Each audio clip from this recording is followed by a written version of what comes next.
Ouais, donc aujourd'hui, j'ai le plaisir d'interviewer Nadia. Alors, Nadia, on a ensemble coécrit le livre Les groupes Mastermind Accélérateur de réussite. Donc, Nadia, consultante et coach. Et Nadia va partager avec nous quelques-uns de ses secrets d'entrepreneur, de consultante, de coach. Nadia, tu peux dire peut-être quelques mots sur ton parcours Oui, bah écoute, merci Laurent déjà de m'inviter à partager avec nos auditoires effectivement mon parcours et on va dire quelques secrets de ma réussite, de mes réussites. Moi, je suis formatrice, consultante, coach, facilitatrice en intelligence collective et je suis coach depuis 20 ans. Avant ça, j'ai eu deux autres vies puisque j'ai dirigé une école de théâtre en région parisienne qui s'appelait Le Feu Sacré. Pourquoi? Parce que je pense que le théâtre, c'est un vecteur absolument extraordinaire de développement. Et puis, dans le monde de nos entreprises, on fait de toute façon toujours du théâtre, même encore aujourd'hui. Mhm. D'ailleurs, il n'y a qu'à écouter, quand les gens discutent, on te demande, c'est quoi ton rôle? Donc, voilà. Donc ça, c'est quelque chose d'intéressant et d'important. Après ça, j'ai eu la chance d'avoir été embauchée par des grandes compagnies américaines pour l'essentiel. Deux que vous connaissez, que toi tu connais en tout cas Laurent, c'est sûr. L'une d'entre elles, c'est Timberland. Donc, je suis rentrée dans cette entreprise. J'ai d'abord été responsable du service client. Et puis, comme le terrain m'intéressait beaucoup, j'avais vraiment envie de découvrir ça. Donc, j'ai commencé à accompagner les équipes, à travailler avec elles, etc. J'ai vécu, c'est vraiment cette belle aventure de l'introduction de Timberland sur l'Europe. Donc, je vous parle d'un temps que les moins de 20 ans ne peuvent pas connaître, puisque Mhm. c'était il y a plus de 25 ans. Et suite à ça, j'ai été embauchée chez Patagonia. Et Patagonia, ça a été mon enfant, mon premier enfant. Ça a Mhm. été la grande révélation, moi qui ne suis pas sportive. J'ai adoré la philosophie d'Yvan Chouinard, j'ai adoré l'entreprise, l'état d'esprit des gens, les produits, la philosophie véhiculée, c'est-à-dire que on est là pour partager des choses, des loisirs, partager aussi l'environnement qui est autour de nous. Et ça, c'est des valeurs qui m'ont jamais quitté. C'est-à-dire que même quand j'ai quitté l'entreprise, je les ai conservées. C'est-à-dire de redonner à la terre et à la nature ce qu'on lui prend. Et c'est ce que je fais aussi dans mes pratiques de consultant, Ah puisque ouais. c'est le Comment sujet qui nous intéresse. comment t'es devenue consultante justement? Qu'est-ce qui s'est passé? Qu'est-ce qui s'est passé? Patagonia, ça a été mon enfant, comme je te l'ai dit, pendant plus de 3 ans, j'ai œuvré. Et en fait, Patagonia, c'était un challenge pour les US. Ils se disaient qu'en Europe, ça marcherait jamais. Mais que si j'arrivais à faire 10% du business américain, ils me donneraient des moyens de me développer. Mhm. Quand j'ai réussi, que j'ai atteint mon objectif, au lieu de me donner des moyens pour réussir, ils ont embauché quelqu'un qui était beaucoup plus expérimenté que moi. Moi, j'étais très jeune, hein, j'avais 29 ans, quelque chose comme ça. Donc, c'était compliqué pour eux de me confier les rênes. Pourtant, j'avais fait mes preuves, mais bon, c'était un moment où on considérait encore que finalement, en fonction de ton âge, tu devais suivre voilà, un certain système. Donc, finalement, j'ai quitté Patagonia. J'ai réalisé un de mes rêves. Il n'y a pas beaucoup de gens qui peuvent dire ça. Moi, j'ai monté une école de théâtre en région parisienne. J'ai suivi un processus pour apprendre à enseigner les techniques théâtrales. Et c'est à travers cette école de théâtre que je suis devenue consultante. C'est-à-dire qu'au départ, j'avais que des enfants parce que je voulais plus entendre parler du monde du business. Et puis après, j'avais les parents de mes élèves qui venaient, qui me mais toi qui connais le monde de l'entreprise, qui connais le théâtre, pourquoi est-ce que tu viens pas nous faire des trucs chez nous? Donc voilà, j'ai commencé comme ça. Et puis après, j'ai été embauchée par un très grand groupe allemand qui s'appelle Gustav Kaiser International. Et c'est eux qui m'ont vraiment appris mon métier de consultante. Mhm. Voilà, moi qui suis profondément méditerranéenne, j'ai énormément souffert de la rigueur allemande et en même temps, je leur suis tellement gré de me l'avoir transmise. C'est quoi finalement les secrets de consultant que tu as pu apprendre avec ça? Ce que j'ai pu apprendre à travers les secrets enfin, à travers le travail que j'ai fait avec eux, c'est que le premier pas pour devenir un bon consultant, il faut travailler.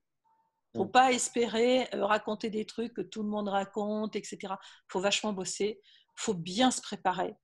93% du succès est lié à la préparation et ça, c'est indéniable.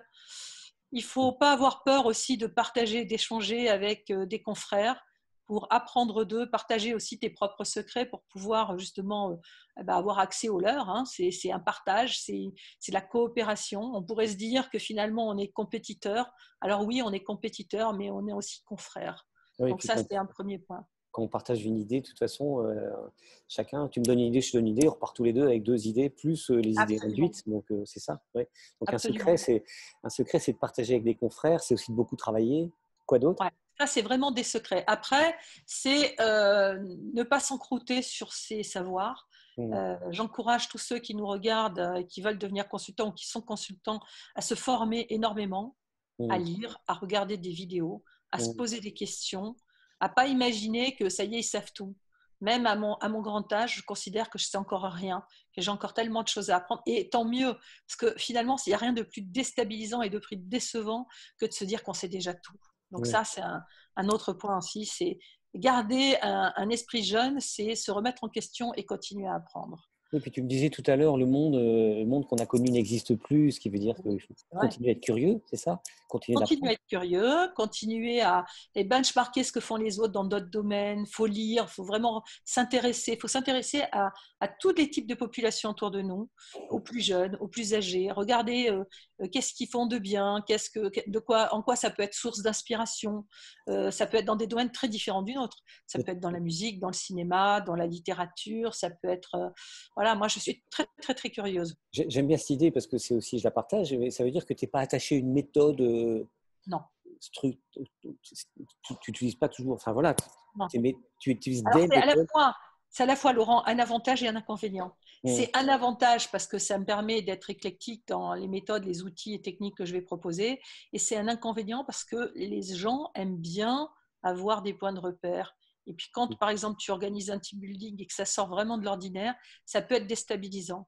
Donc mm. ça veut dire, c'est une information pour nous, ça veut dire qu'il faut être à la fois en capacité de faire un peu de la même chose et un peu des choses différentes. Oui, mais ça te rend unique. Et d'ailleurs, une question qui m'intéresse sur le prix, parce qu'il me semble que tu m'as dit que certaines de tes interventions, tu as pu facturer jusqu'à 3 500 € journée, c'est ça? Oui. Si je ne me trompe pas. Oui, absolument. Non, non, mais c'est vrai ce que tu dis.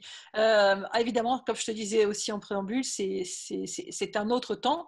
C'était Mm, un temps où finalement, quand tu décidais que ta formation ou que le team building que tu proposais, c'était du haut de gamme et que tu allais vraiment te donner les moyens pour offrir ce qu'il y avait de mieux à ton client, eh ben, c'était le type de prix auquel moi je prétendais. C'est d'ailleurs toujours le type de prix de Gustave Kayser. Les gens peuvent aller sur le site et aller vérifier. Une journée avec moi à cette époque-là, je vous parle de ça, c'était il y a plus de 15 ans, c'était entre 3005 et 4003. mm. Aujourd'hui, mes confrères, ils tournent entre 4008 et 5005 à peu près. Donc, c'est ce qui rejoint quelque chose que j'explique dans la formation consultant libre, c'est qu'en fait, on vend une unicité, on vend une singularité, et donc il Absolument. n'y a pas de prix. Ouais. D'accord. Les choses évoluent, on comprend bien. Aussi, quelque chose qui m'a marqué dans ton histoire, c'est que tu as réussi à avoir des très grands noms dans tes clients, comme Airbus, par exemple. Mhm. Comment Alors on que je suis réussit, toute seule. oui, comment on réussit à attraper, parce que tu as fait beaucoup de choses avec Airbus en plus. Oui, Comment, j'espère continuer encore longtemps. Pour oui, l'instant, c'est un peu gelé parce que Covid oblige, mais comment, Airbus, t'as c'est mes réussi, clients depuis 15 ans, tu vois. Donc, comment on arrive à attraper un client aussi important? d'abord, on arrive à attraper des gros clients quand on est indépendant parce qu'on travaille sa vision. Parce que, évidemment, quand j'en parlais autour de moi, les gens me disaient, mais qu'est-ce que tu veux qu'Airbus s'intéresse à toi ou que Primagaz s'intéresse à toi alors que tu es toute seule? Eux, ils ont l'habitude de travailler avec des gros cabinets. Donc ça, c'est la vision de ceux qui n'ont pas tenté leur chance. Et moi, Hmm. j'aurais tendance à dire que 100% des gagnants ont tenté leur chance. Donc moi, j'ai appliqué la méthode qui m'a été donnée par mes confrères allemands à l'époque où je travaillais chez Gustav Kaiser, qui me disait, euh, n'écoute rien, n'écoute personne, fais-le. Hmm. Prends ton téléphone et appelle. Donc j'ai appelé. Bon, évidemment, tout le monde a rigolé au téléphone hein, quand j'ai dit je voudrais parler avec le président directeur général. On m'a dit non, non, mais faut lui écrire. Et puis qu'est-ce que vous lui voulez, etc.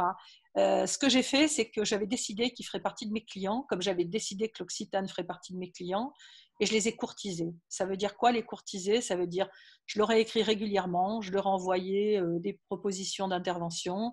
Alors, ils ne répondaient pas. Et puis un jour, ce que j'ai décidé de faire, et ça c'est quelque chose que tout le monde peut faire, j'ai organisé une après-midi gratuite pour venir tester des méthodes et des outils. Et je les ai, on va dire, pas harcelés au téléphone, mais pas loin. On va dire que je me suis fait très présente et je les ai invités pour boire un thé, découvrir des méthodes différentes, etc.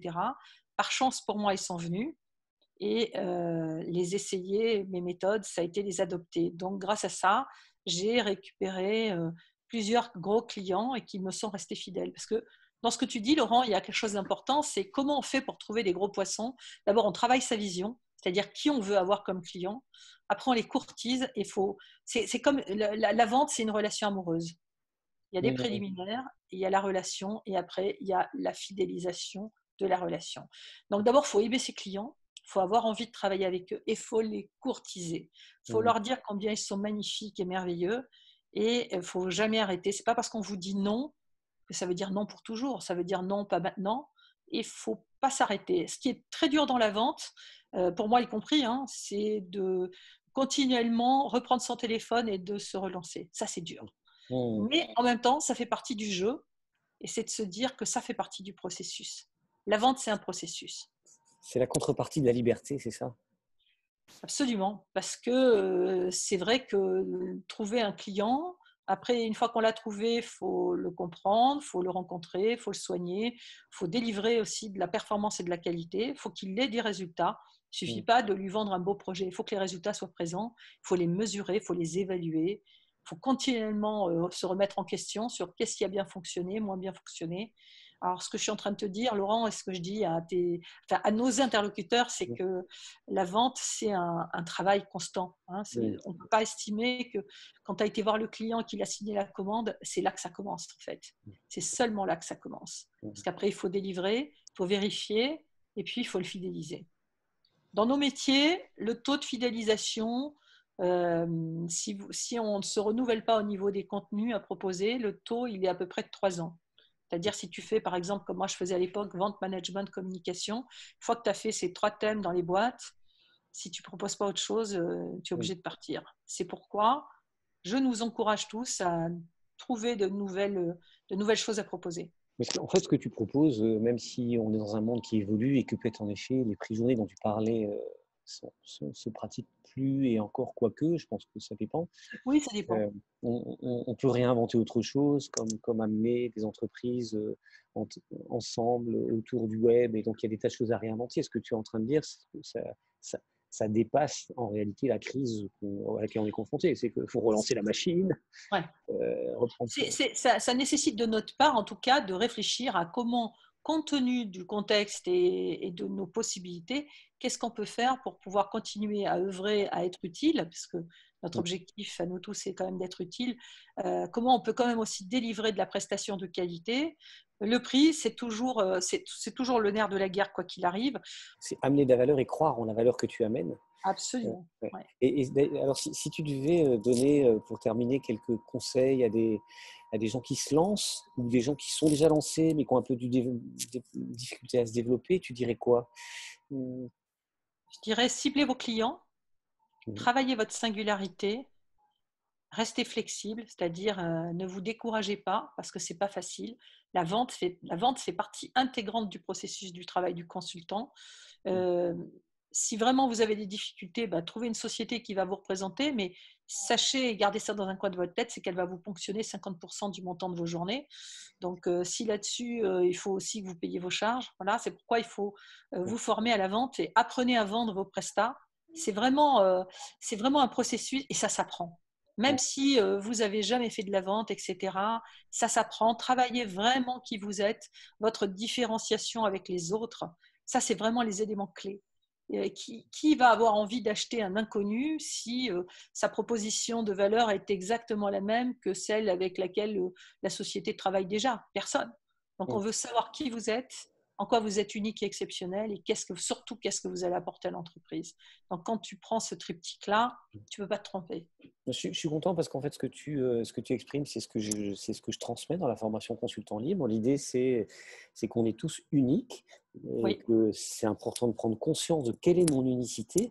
Et après, la vente, ça s'apprend. Comme tu dis, ça passe beaucoup par l'écoute, la retranscription de ce que j'ai compris et puis la proposition adaptée. Et quand la Ouais. proposition est adaptée, et comme tu disais tout à l'heure, c'est pas un truc sur étagère, mais tu fais ça, bah là, tu peux pratiquer des prix qui sont des prix justes parce que tu fais de la qualité, tu fais du coût humain et ça vaut ce prix-là.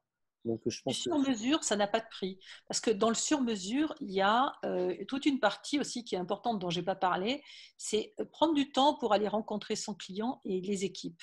Ça veut dire qu'avant de faire ton premier pas avec ta proposition, etc., c'est aller prendre de l'information. C'est aller regarder le site internet, c'est lire la documentation qu'on veut bien te confier, c'est investir du temps aussi dans les équipes pour savoir qu'est-ce qui va moins bien, etc.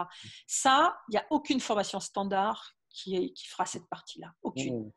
Donc, c'est vraiment prendre ton client et lui faire vraiment du sur-mesure, adapté à sa demande, s'adapter aussi au niveau des horaires, etc. C'est vraiment très important de montrer cette flexibilité. Sinon, pourquoi le client devrait travailler avec toi? Il peut prendre n'importe quelle boîte qui fait du consulting. Donc, c'est vraiment montrer ça. Écoute, je te remercie beaucoup pour tout ça. D'ailleurs, tu viens à l'instant ça c'est l'intelligence collective, de me donner une idée par rapport à un prospect à qui j'ai parlé hier. Et tu m'as donné l'idée de lui renvoyer un courriel, puisqu'il m'a répondu juste avant l'interview. Il m'a répondu à ce que je lui ai envoyé hier comme feedback. Je pense que je vais lui renvoyer un courriel en lui disant, si vous voulez, je vous propose de faire un petit diagnostic gratuit même. Exactement. Pour lui permettre de voir quelle est la valeur que j'amène et puis comment je suis passé avec ces équipes. Donc, merci, ça m'a donné une idée. Merci beaucoup Bon, avec grand plaisir. pour tout ton…